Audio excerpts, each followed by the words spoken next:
Do you want to make a real impact on the world?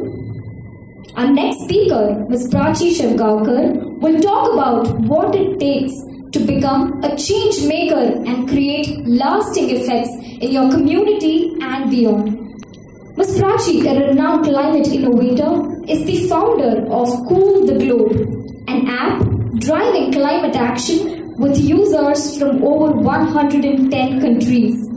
Her impactful work has earned her prestigious accolades, including Forbes 30 Under 30 Asia Class of 2024, a Shark Tank Indian deal, and the Young Change Maker of the Year award from India's Finance Minister.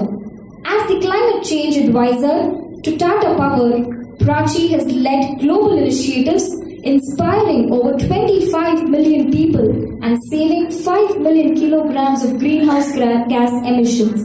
She is the youngest Indian to be appointed to the Climate Leadership Coalition Advisory Board and a strong advocate for youth-led solutions to global challenges, with her campaigns empowering citizens to create a sustainable future. Put your hands together for our next speaker of the day, Ms. Prachi Shivgaonkar, everybody. When I was very small, one day I came home stomping my legs, absolutely fed up. And in a moment of exasperation, I said to my mother, how can I ever do something great? I never studied under the street lamp, never had to walk mountains to reach the school. I have a roof over my head and I have a happy childhood. In fact, I'm normal. I'm quite normal. How can I ever do something great? All the stories I've learned, all the lessons I learned in schools of great scientists, innovators, transformators, freedom fighters, people who changed the world, they had all seen great struggle in life. They had sacrificed, dedicated their life for a cause. And here I was, an ordinary girl in a middle-class household. I went to school, played with my friends, did my homework. I had a happy, normal life. So then how could I ever do something great? My mother said to me, you want to bring about a change, that's what matters. You can be anybody you want to be. Now, around that time, my school teacher gave us an interesting homework. She asked us to write a letter to our future selves. 10 years from now, where would I want to be? Who would I want to be? I wrote that letter and then completely forgot about it. Fast forward 10 years, I was at a very decisive point in life. I was about to become an engineer like everybody else in my family, but something didn't feel right. Somewhere within me there was an itch. And that's when an interesting thing happened. My school teacher sent that very letter, written by my younger self 10 years ago, to the Prachi she aspired to be. She sent me this letter, and reading it was a huge wake-up call. Because in it, my younger self had written about changing the world, making an impact. And I had not thought that way in a very long time. So I got inspired by the words and the dreams of my younger self. And I decided to go on a quest to figure out how I could bring about a meaningful change. Today, I'm going to tell you a story of that journey. So the first thing I did, I began reaching out to all of my role models. People who were doing the kind of work I wanted to be doing, people who inspired me, people who were bringing about a valuable transformation in their community. One of them was a farmer called Gyaneshwar Bodke, founder of a group farming initiative, Abhinav Farmers Club. One day, I went straight to his house and I asked him, I want to learn from you. Can I shadow you for a couple of months? He was kind enough to agree. And so, for the next 4 months, I traveled with him meeting farmers across Maharashtra. And slowly, I learned more and more about their story. It began 20 years ago when Gyaneshwar Bodke asked himself, can I turn my family's 1-acre barren land into a profitable farm? Much to his father's dismay, he quit his job as an office boy, took a small loan from a bank to build a poly house and began organic farming. Now 1 year passed and the bank manager came to their house. His father was very scared. He thought the bank manager had come to collect their land because they had lost their land in debt. But instead, the bank manager touched his father's feet, fed him sweets and said, your son has begun a revolution. He's the first ever farmer to repay a loan of 10 lakh rupees in a year and gain profits from a 1 acre land. Slowly, other farmers from neighboring villages heard about this and started coming to him, asking him how they could also do this. And from this, Abhinav Farmers Club was born. Today, it has turned into a nationwide enterprise with over 2.5 lakh farmers coming together, earning a revenue of 400 crores. In the months that I travelled with Jnaneshwar Bodke, I saw countless farms being turned profitable with the same success formula. I saw communities of farmers inspiring and uplifting one another, earning more together than they ever could alone. Inspired by the stories, I came back home with an invaluable learning that change can be like wildfire. Big or small, we have all seen moments of success in our life. From getting an A in that math test to running a marathon, from learning how to draw to getting a promotion at work. When I see these tiny moments of success in my life, I become an achiever. But when I help my friend, my neighbor, my community replicate that success, that's when I become a change maker.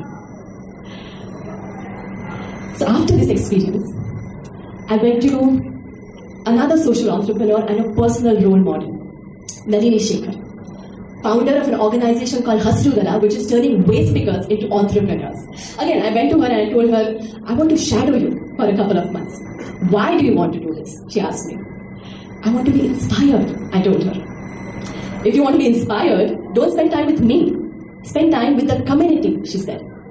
And so, for the next few unforgettable months, I spent time with the waste pickers of Bangalore. They welcomed me into their homes, their workplaces, and their communities. And there I saw kindness and the support of community like I had never seen before. I met some amazing people who shaped me in many ways. I met a woman who in her small hut had given shelter to a homeless mother and son. I met a young man, Mansoor, who had his own radio channel talking about the rights of his fellow waste workers. I met an 80-year-old Aji who was the pillar of her community. Young and old alike would go to her for advice.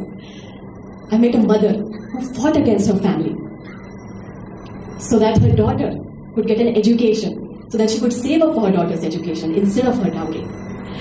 I met a young boy who stood up to the bullies who were troubling his handicapped friend. I met an old man who after retirement made it his mission to make his society a zero-waste zone. All of these people were lighting a small fire of transformation in their day-to-day lives. I learned something from each of them. That transformation is not just about what we read in newspapers and history books. It lies in the way each one of us lead our lives. It lies in our day-to-day actions of courage, kindness, and generosity. And because I learned this, I started thinking for the first time, how can I make a difference in my day-to-day life? One day, I did a Google search. What is the biggest problem in the world right now? That's when climate change popped up. Now I was surprised to see this because global experts, organizations, newspapers were talking about how climate change is the most pressing issue in front of us today. But nobody around me was really talking about it. So I started reading up more and more about the catastrophic effects of climate change. Extreme weather events happening more frequently and more intensely. Droughts, sea level rise, coastal erosion, loss of biodiversity, melting glaciers, the list was endless. It seemed worrying, but I wondered, is any of this affecting my day-to-day life? Slowly, I began connecting the dots. I remembered meeting an old farmer who taught me more about climate change than any other global expert ever could. He said, small farmers like me just can't afford to keep doing it anymore because the weather has become so unreliable. And when I can't afford to grow food, there are 1,000 people behind me who can't afford to buy food. So climate change means more and more people go hungry. I remember meeting a bright young girl when I was working with an NGO in education. When I met her, I asked her, which standard are you in? I don't go to school anymore, she said. Why is that? It was because her city was seeing a drought, water was being used scarcely throughout, and her house got water only for 1 hour in the afternoon. And nobody else in her family could afford to stay at home during that time, so she had to do it. That's when I realized that when we read in the newspaper about extreme weather events like droughts happening more frequently because of climate change, it can also mean that a bright young girl like her has to skip school and stay at home to fill buckets with water. I got news that my friend's house in Chiprun was being destroyed in the floods. Her 75-year-old grandmother had to climb on top of their terrace and flee from the house she had spent her lifetime in. Slowly, as I worked more on ground, I realized that climate change is not just about these big words. As ordinary citizens, we care about very simple things. We care about our homes. We care about our food. We care about our health. We care about our livelihoods. And most importantly, we care about our families and the people around us. And climate change is affecting all of this.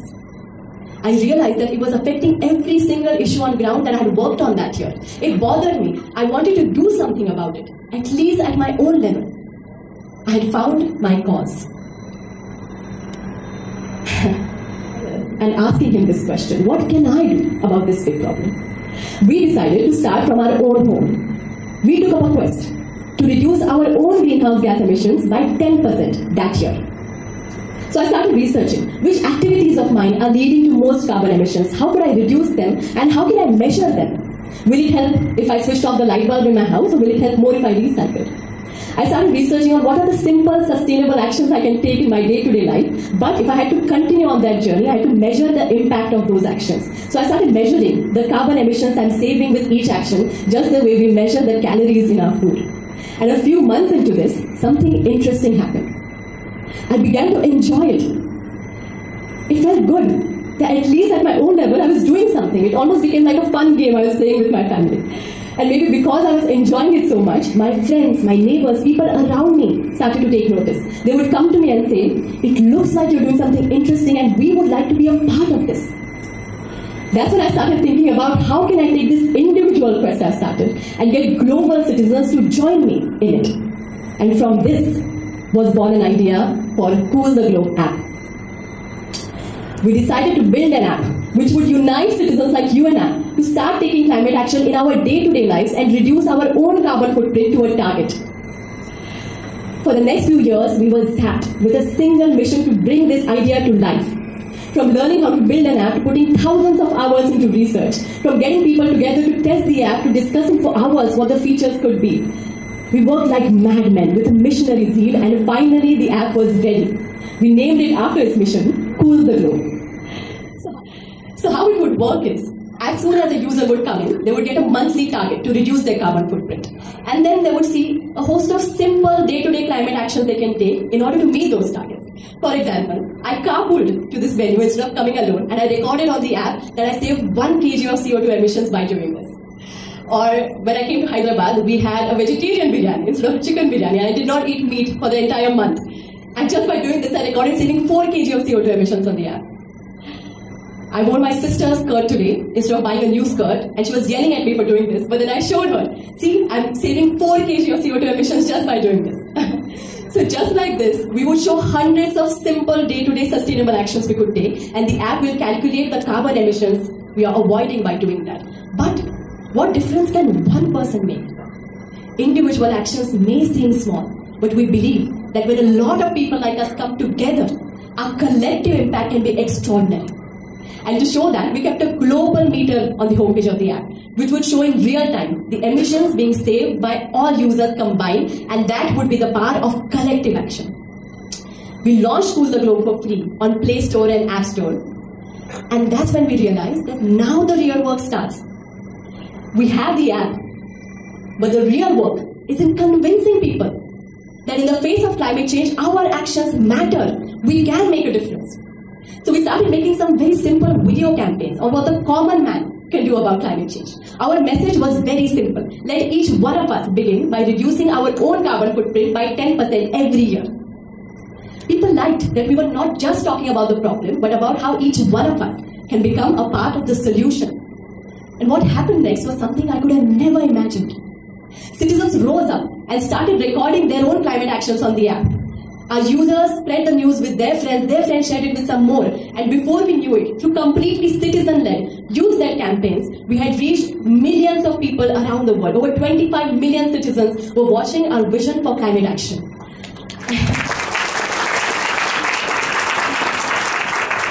We received support from entrepreneurs, media organizations, policymakers. Citizens around the world became Cool the Globe's ambassadors for climate action.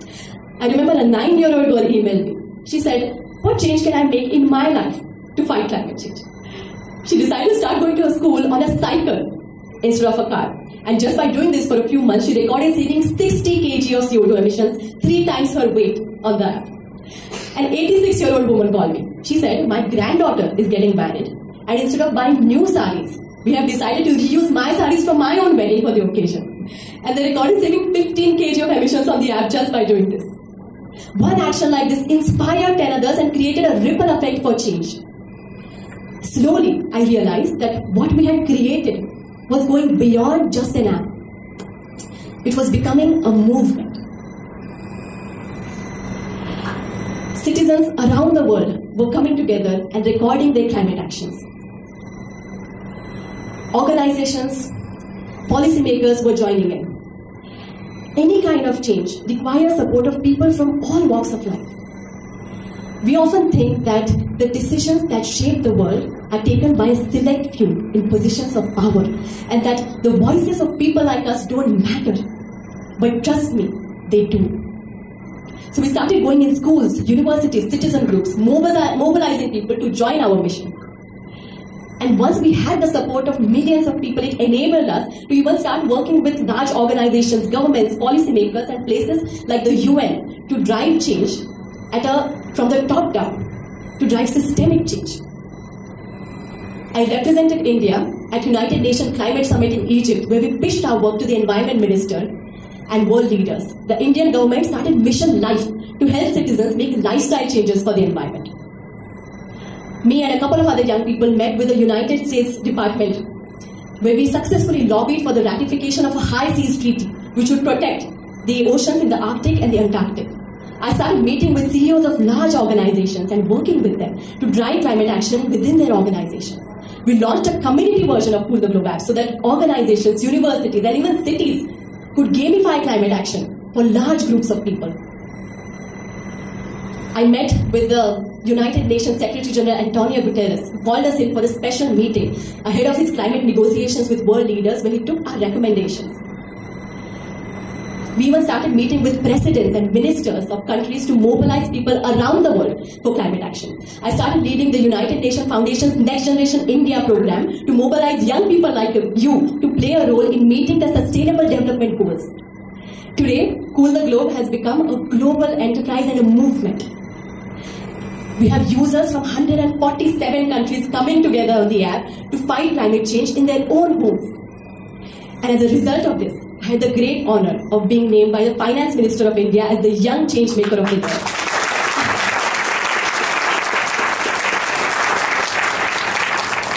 As she met our team, she gave us a pat on the back. And we told her, this is just the beginning. We are on a mission to make every home in India carbon neutral. I began this journey as a young girl who wanted to make a difference, but thought only world leaders, celebrities, and policymakers hold that power. Today, as I speak to you, hundreds of thousands of citizens from corners of the world have come together on Cool the Globe app and hit the target of saving 5 million kilograms of carbon emissions. And again, this is only the beginning. If there's one thing I've learned, is that we are not mere spectators. Each one of us can play an active role in changing the world, in shaping the world.